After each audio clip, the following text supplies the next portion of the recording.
Boa. Então, já que nós estamos falando de corpo, vamos pro corpo, né? Ok. Próxima palavra. E, Corpo. bom, Ok. você quer falar sobre corpo?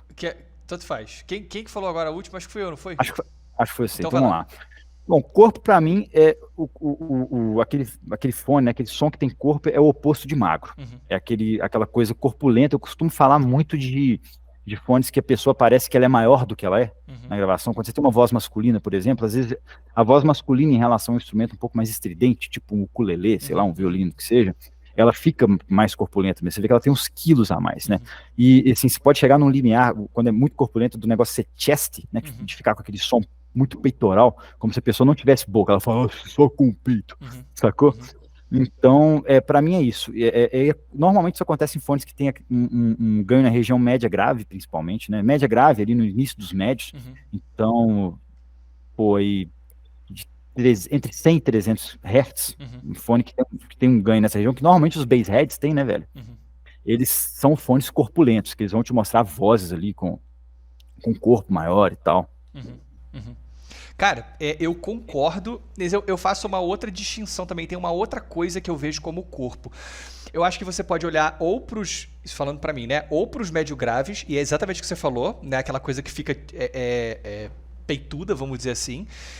Mas tem uma outra... Peitudo seria pra mim o extremo, seria Sim. aquela coisa com corpo demais em algum ponto ali. Isso, que ficou pesadão. Cara, mas pra mim, tem uma outra coisa que eu vejo, que eu já falei em algumas situações, porque...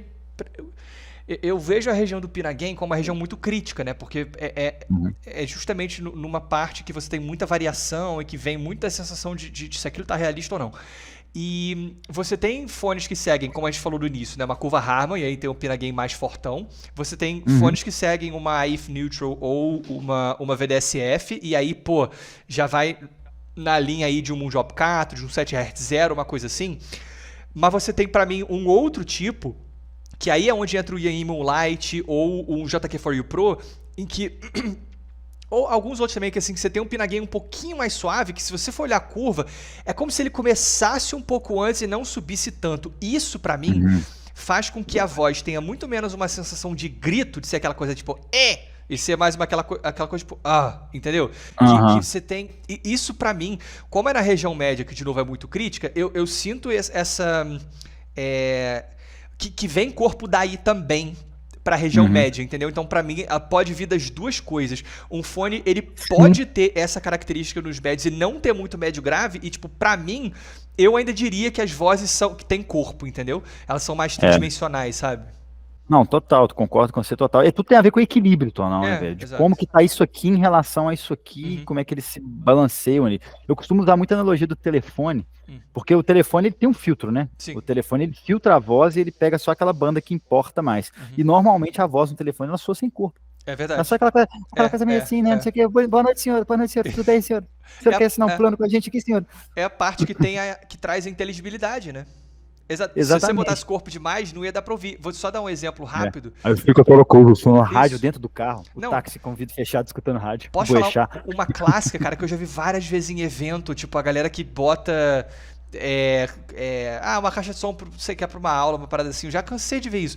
Da galera tochar o grave e o agudo, achando que, não, vou botar no volume máximo aqui pra ficar bom. O cara tocha de grave, meu irmão, ferrou, cara, não vai dar pra ouvir nada. Isso, porque você tá mascarando a porcaria inteira. E fica com corpo demais. Mas aí é pelos graves e médio graves. Exatamente, cara. Então, estamos totalmente de acordo. E vamos para exemplos, né? E para mim tem dois fones, para citar um in-ear e um full size. O do Nu DK3001 Pro, eu acho que é um fone que mostra as coisas bastante corpulentas. Ele é bom, mas acho que já está ultrapassado nesse ponto. E o Made Imperial, eu acho que ele é um fone também bem corpulento. Jura? Eu acho, assim, não exagerado, mas eu acho que ele tem um corpinho ali a mais. Não lembro dele assim não, sabia? Interessante. Não vou falar do DT 990 Pro não, porque tem outros problemas piores. Cara, pra mim exemplo de fone corpulento foi os dois que eu falei, cara. O JK4U Pro e o Moonlight. São tipo iguais, né? Todo mundo fala que eles são tipo iguais. Eles são muito parecidos. Assim, pra mim, eu prefiro o Moonlight. Mas assim, por uma margem muito pequena. Assim, foi o que eu falei no review. Falei, cara... por uma margem que não vale o preço, né? É tipo, pô, quer levar a sério demais o audiofilia, tipo, dane-se o preço, eu quero na mesma coisa. Beleza, mas assim, é difícil. Mas pra mim é isso. Esses são 2 exemplos de fones que eu acho que tem muito corpo. Muito. Saquei. Eu preciso ouvir esses fones ainda. Nunca ouviu nenhum dos dois? Nunca ouvi, velho. Pô, te Nunca empresto. ouvi. Não, mas calma. Tem trem demais aqui. Ok, então eu imagino. Foda, né, cara? Nossa senhora. É bom, mas é ruim. Nossa, mãe. Exatamente.